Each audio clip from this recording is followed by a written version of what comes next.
Hello friends, welcome back of another video. आज इस video में हम सीखेंगे what is the function of A column in A building. क्या आप जानते हैं जो फंक्शन होता है, जो कॉलम होता है बिल्डिंग के अंदर क्या है?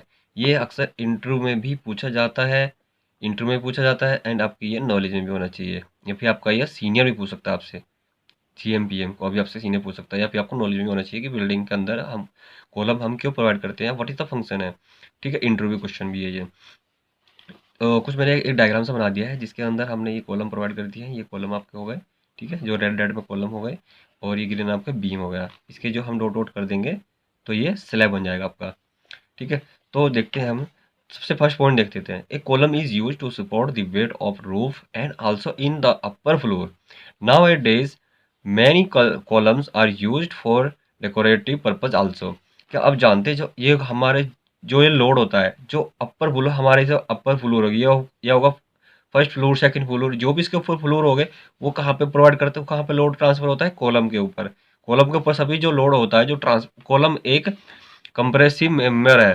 ठीक है, एक कंप्रेसिव मेंबर है। जो भी हमारे पास जो स्लैब है, ये आपका ये हो गया बीम।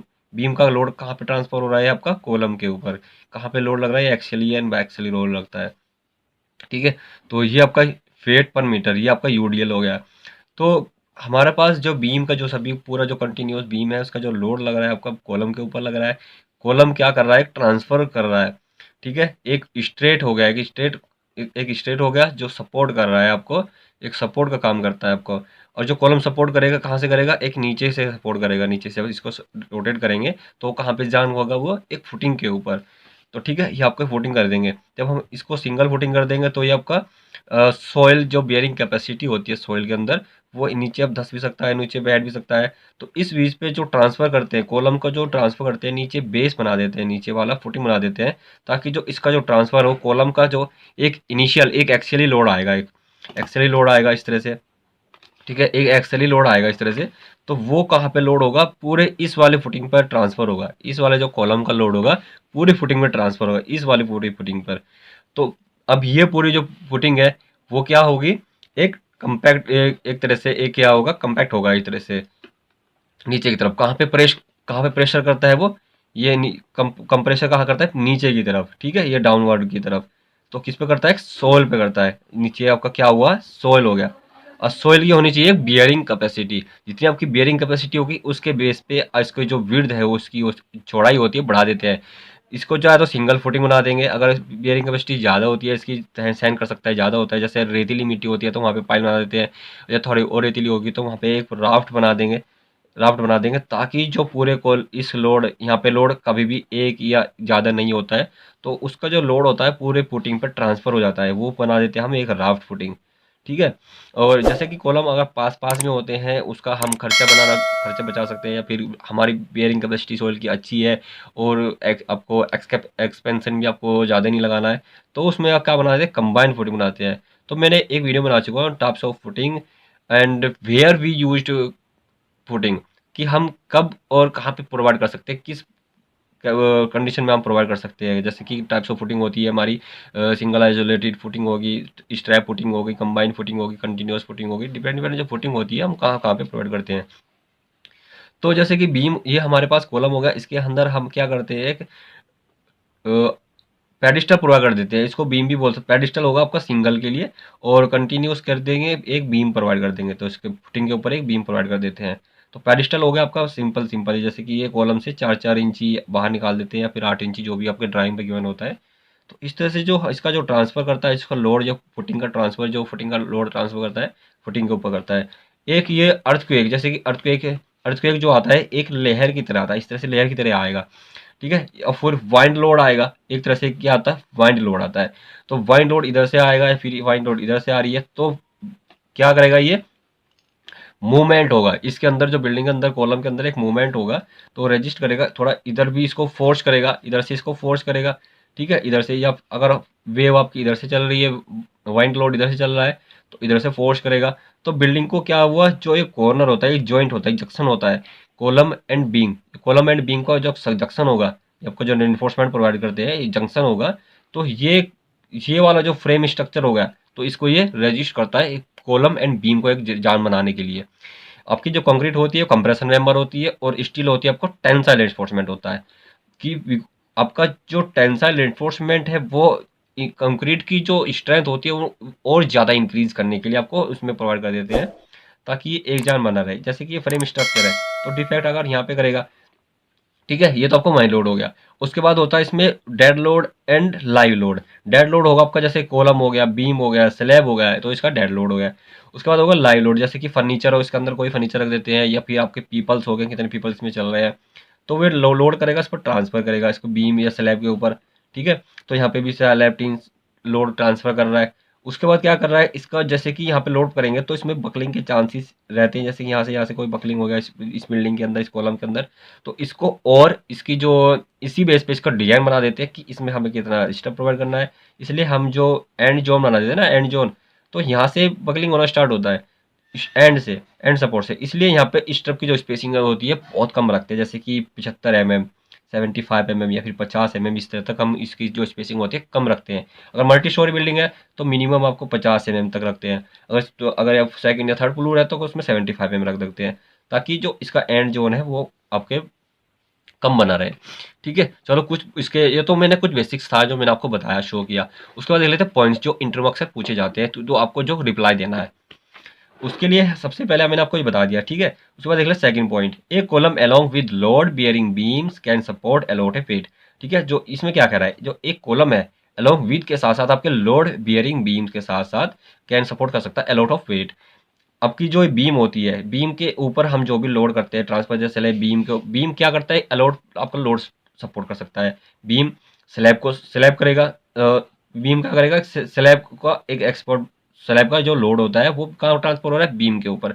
और स्लैब के ऊपर जैसे कोई भी लाइव लोड हो रहा है, लाइव लोड ट्रांसफर हो रहा है, और स्लैब का भी डेड लोड हो गया है, बीम का डेड लोड हो गया। उन सभी का जो लेड थोड़ा एलोट हो गया, कुछ ज़्यादा हो गया है, वो जो लोड ट्रांसफर हो रहा है आपके कॉलम के ऊपर हो रहा है, तो इसलिए हम कॉलम प्रोवाइड कर देते हैं। ठीक है, जैसे अर्थक्वेक रजिस्टर, अगर आपके कोई जोन के अंदर आता है, कोई बिल्डिंग आपके जोन के अंदर आती है, तो वो अर्थक्वेक एक कोड है, मैं आपको उसमें बताऊंगा, समझाऊंगा कि हम आपकी जो एरिया है वो किस जोन के अंदर आता है, वहाँ पे कितने वेव्स आपका अर्थक्वेक आता है। तो वो अर्थक्वेक रेजिस्टेंस के लिए हम जो कॉलम का डिजाइन करते हैं इसी बेस पे करते हैं। ठीक है, तो इसमें हम ज़्यादा रेनफोर्समेंट प्रोवाइड कर देंगे, अच्छे से प्रोवाइड रेनफोर्समेंट करवाएंगे, इसका डिजाइन करेंगे। तो सेकंड पॉइंट हो गया हमारे पास। थर्ड पॉइंट, तो columns are basically vertical member. आपको पता है कि ये हॉरिजॉन्टल आपका बीम हो गया है, वर्टिकल आपका कॉलम हो गया है। ठीक है, वर्टिकल मेंबर है आपका ये, विच स्पैन फ्रॉम सब स्ट्रक्चर टू सुपर स्ट्रक्चर। देखिए सब स्ट्रक्चर आपका कहाँ पे हो गया है, जैसे ये ग्राउंड लेवल हो गया, इस सब स्ट्रक्चर से लेकर सुपर स्ट्रक्चर, आपका ये आपका टोटल हो गया, क्या हो गया, सुपर स्ट्रक्चर। ठीक है, ये आपका सुपर स्ट्रक्चर और ये आपका सब स्ट्रक्चर। ठीक है, तो substructure and play a crucial role in transfer of load from top to structure to bottom footing. देखिए जो भी सुपर, देखिए जो सब सुपर स्ट्रक्चर है, जो सुपर स्ट्रक्चर का जो सुपर स्ट्रक्चर का जो लोड कहाँ पे ट्रांसफर हो रहा है, सब स्ट्रक्चर पर। जो यहाँ की जो इसकी स्ट्रेंथ होती है वो ज़्यादा रखनी है हमें। इसका हम, आपने ज़्यादातर देखा होगा, इसका कॉलम का साइज हम इंक्रीज कर देते, बढ़ा देते, जैसे कि ग्राउंड ये फर्स्ट प्लिम बीम तक का भी हम कॉलम का साइज बढ़ा देते हैं, या फिर फर्स्ट फ्लोर तक हम कॉलम का साइज बढ़ा देते हैं, या फिर इनका रेनफोर्समेंट अलग देते हैं, और इसके बाद फर्स्ट फ्लोर थर्ड फ्लोर के बाद कॉलम का रेनफोर्समेंट अलग देते हैं। इनका कॉलम का रेनफोर्समेंट भी चेंज हो जाता है और इनका कॉलम का साइज भी चेंज कर देते हैं।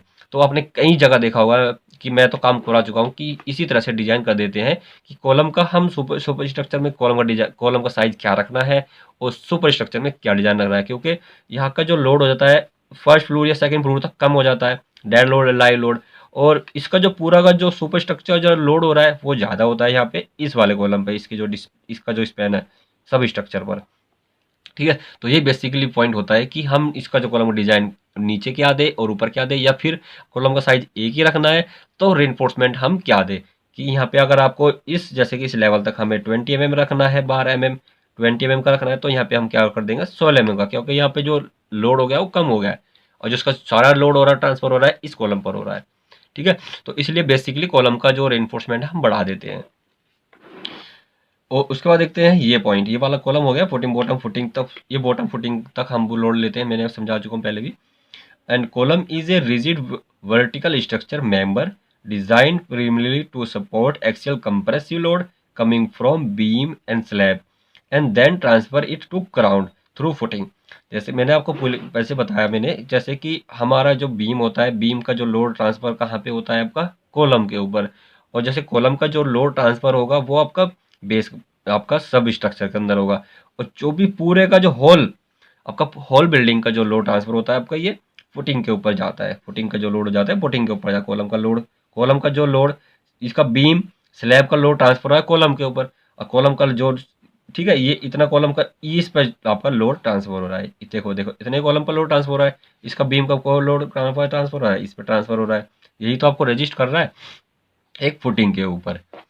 ठीक है, तो एग्जाम्पल के लिए बताता हूँ। जैसे कि एक आपका ह्यूमन होता है, एक जैसे कि मानव जाति, जैसे कि आप ही समझ लिए, वो आपकी जो बोन होती है, एक हड्डी होती है, एक रीढ़ की हड्डी होती है, पीछे की रीढ़ की हड्डी होती है, जो उसकी स्ट्रेंथ कहाँ पे करता है, ट्रांसफर करता है वेट टू बॉटम।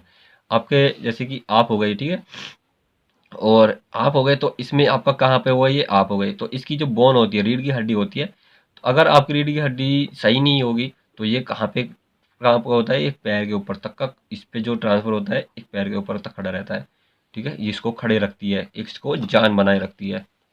तो जस्ट यही एक एग्जांपल होता है कि हम कॉलम प्रोवाइड क्यों करते हैं। स्ट्रेंथ, इसकी स्ट्रेंथ इंक्रीज करने के लिए वर्टिकल मेंबर होता है, और इसको रजिस्ट करने के लिए लोड, जो मैक्सिमम लोड को ट्रांसफर करने के लिए कॉलम के ऊपर।